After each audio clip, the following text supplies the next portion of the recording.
Patrick, are you really this drunk again? Diego's voice sounded far away, muffled, as if submerged underwater. I opened my eyes and my vision immediately blurred. I looked up at Diego and I saw double. His skin swelled and morphed as I looked at him.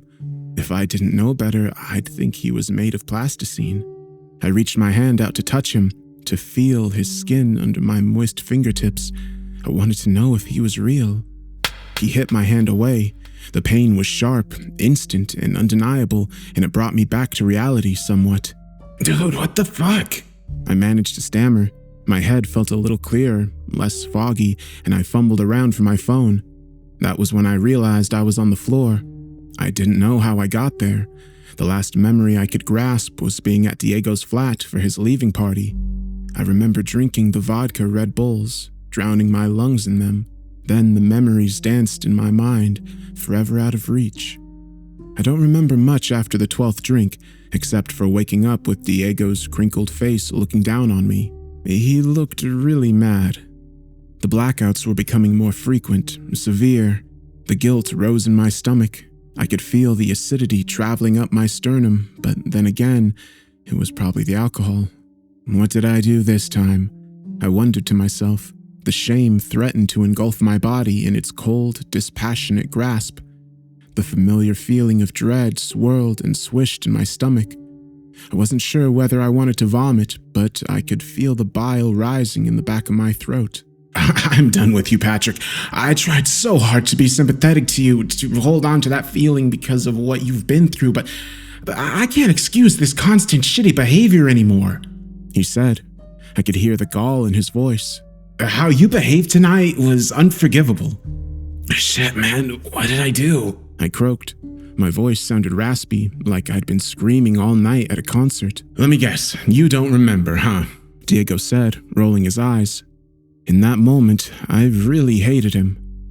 You know I don't, I said, the irritation apparent in my voice. My body ached and throbbed like I'd been hit by a cement truck, and maybe I had been. Who knew? I couldn't remember anything. Before I could stop myself, the dreaded words just rolled out of my mouth. The words I knew that Diego didn't want to hear. The words that nobody ever wants to hear from someone like me. I'm sorry. Fuck you, he said and walked off. His words cut deep and I winced, but what did I expect? There's only so much a person can take, and in his case, Diego had been taking a ton of shit from me ever since Michelle. Michelle was my sister, and she's been missing for 3 years. It's my fault entirely. There isn't a doubt in my mind about that. I don't remember much about that night. My mind is a blank canvas every time I dare to try and grasp those miserable moments. The memories are sporadic, distant, and blurry. I remember being in a bar with Michelle and a couple of other friends from work. I remember feeling happy, elated, like nothing could touch me. I remember Michelle crying, shouting, telling me how much she hated it when I drank that much. I remember feeling anger, sorrow, and denial. I remember staggering to the underground, getting into the night tube. I was sure Michelle was there with me. Then the memories are too scattered, a puzzle I struggled to piece together. I think I passed out on the tube. I did that a lot back then, and when I woke up, Michelle was nowhere to be found. Vanished. It was as if she was swallowed up by the earth itself. There was an extensive search, overzealous news coverage, and naturally, I was under suspicion. When the CCTV was reviewed, though, I was quickly ruled out when they saw me pass out with Michelle next to me and then wake up alone. Everyone was at a loss. There was no sign of her. I knew it was my fault, though. The guilt had been eating away at me like a cancer, just savaging my organs, stripping away at everything that made me human. Metaphorical necrosis, that's what I called it. I should have been there, watching out for her. I was her brother, and I should have protected her. I didn't, though, and I messed up. Something awful happened to her. I knew it, could feel it in the very fiber of my being. The heavy drinking didn't stop there. You'd think that after something so utterly inconceivable, the trauma of it would break the cycle for me, but it didn't. If anything, the overwhelming grief made me want to drink more, and that's exactly what I did. After Diego's outburst, I knew that I would never see him again, but somehow I didn't care. What's one more burnt bridge? I had thought to myself. There are only so many times a person can hear the word sorry before it begins to turn their stomach, before it becomes meaningless, before they can no longer bring themselves to ever forgive you. With Diego, that time was then. I picked myself up off the floor and looked around. It was late. The night was mild and balmy. I could feel the sweat from my brow leaking into my parched mouth. I licked it absent-mindedly, and the salt stung my arid tongue. I checked my watch. It was 11:44 p.m. I still had time to catch the last tube home. I stumbled towards the old street station, which was my usual haunt. I knew the twists and turns of the station by heart. The putrid, hot air pummeled me as I entered. It was like stepping off a plane somewhere tropical. I suddenly felt so tired. My legs wobbled like jelly, and I struggled to carry my own heavy body. I felt like I had bags of lead attached to each limb. I walked in a daze, completely unaware of my surroundings. Thankfully, the station was empty, which didn't surprise me since it was a Wednesday. Not many people drank their lives away on a Wednesday night. When I got to the platform, I noticed how eerily silent it was. The normal hustle and bustle of rush hour entirely absent. I glanced at the schedule, and the last train was arriving in 2 minutes. I felt relief. The night was nearly over. I was desperate for sleep. I looked around and saw that there was no one else there but me. That felt wrong somehow. It made me feel uneasy. I desperately wished to see another human face. I couldn't fathom why. It wasn't long before I heard it. The unmistakable sound of the approaching train. The screeching sound of the wheels grated my eardrums. My head felt like it was being stabbed repeatedly with a blunt knife. As the train approached, I found myself frowning. It looked curious. Most of the tubes nowadays were rusted over and covered in filth, but I'd never seen one quite like this before. It was historic, something you'd see in a museum. The decaying paint was the color of oatmeal and flaked in odd patterns, like someone had attempted to scrape the color off with a penknife.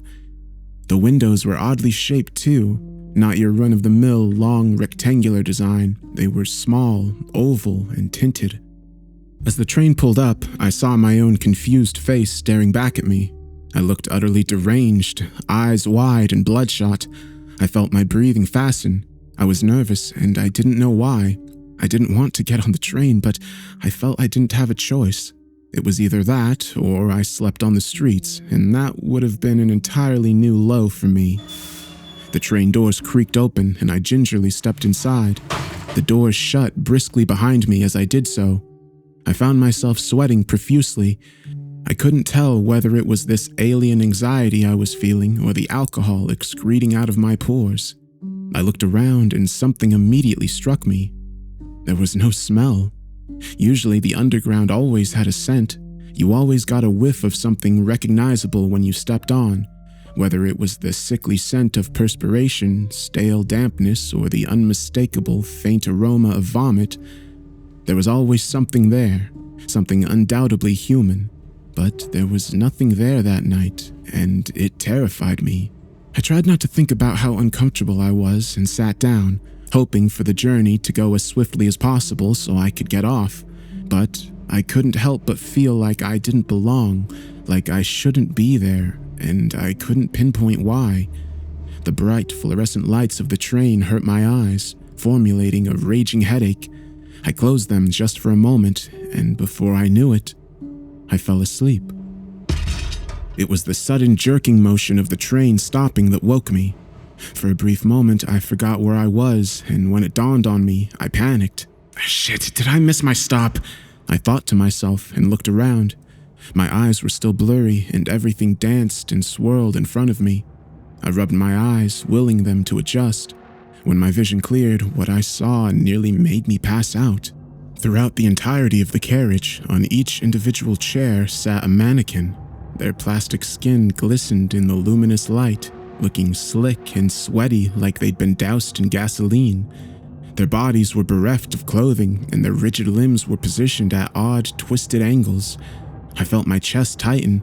My heartbeat was going 1,000,000 miles per hour, and it felt like it was going to kick my chest open.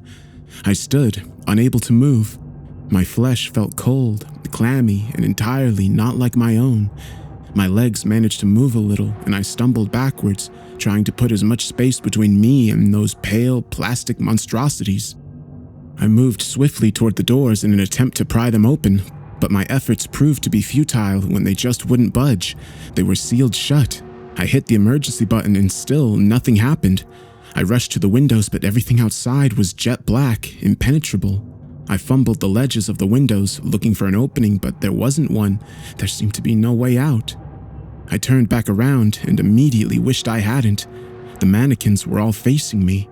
I realized then that I didn't notice their faces at first, and I desperately wished that it had stayed that way, because their faces... Oh, God, they were the most grotesque things I'd ever seen. Something that I knew would be imprinted in my mind forever, like branding a cow. Their faces were human. The flesh that hugged their faces was bloody, loose-fitting, like a badly matched suit that didn't quite fit. It didn't belong to them. It wasn't theirs. The mouths were small, thin slits adorned by dry, crimson-colored saliva. They didn't have any eyes, just blank, gaping holes where the eyes should have been.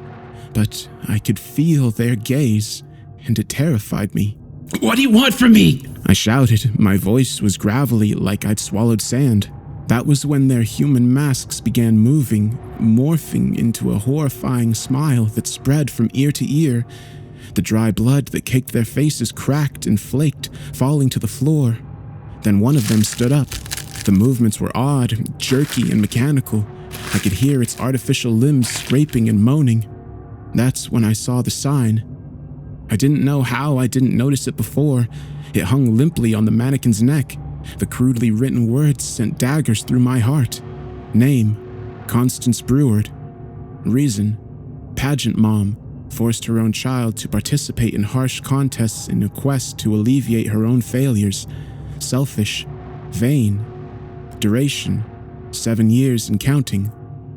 I found myself struggling to breathe. My chest was so tight, as if grasped by a frosty mechanical hand. This had to have been some sort of sick joke. It couldn't be real. Nothing like this could ever be real, could it? Then the rest of them began jerking, convulsing. Their limbs were flying in all directions, their bodies contorted in ways I could hardly fathom. The fleshy masks stayed firmly attached, but some of them lost legs, arms. Some were nothing but glistening torsos, swelling and distorting in the unnatural light of the train. I looked on in terror at the grisly sight in front of me when they all suddenly began moving towards me. In my utter panic, I turned around and ran. I looked behind me for just a moment, and I saw that the mannequins were running too. They were so incredibly fast. It was unnatural. I didn't see the door. I hit it head on and stumbled backwards, and then I fell. A sharp, sickening pain traveled through my body. My head felt groggy, full of cotton wool, and my vision blurred. Before my world turned black, I saw her. I saw Michelle. She looked skeletal, emaciated, and her skin glistened in the bright light. It sweltered just like the others. But she was still human. Her face was still her own. She looked at me and she was crying. Her tears shimmered and stained her pastel skin. Her body was bare, naked, but she had something hanging around her neck. It was a sign. My heart sank. Name, Michelle Garcia. Reason, wished for her own brother's death, resented her own flesh and blood, unfounded, discouraging. Duration, 3 years and counting. And then everything went black. When I woke up, I was back on the old street platform. I looked around and realized that I was on the floor.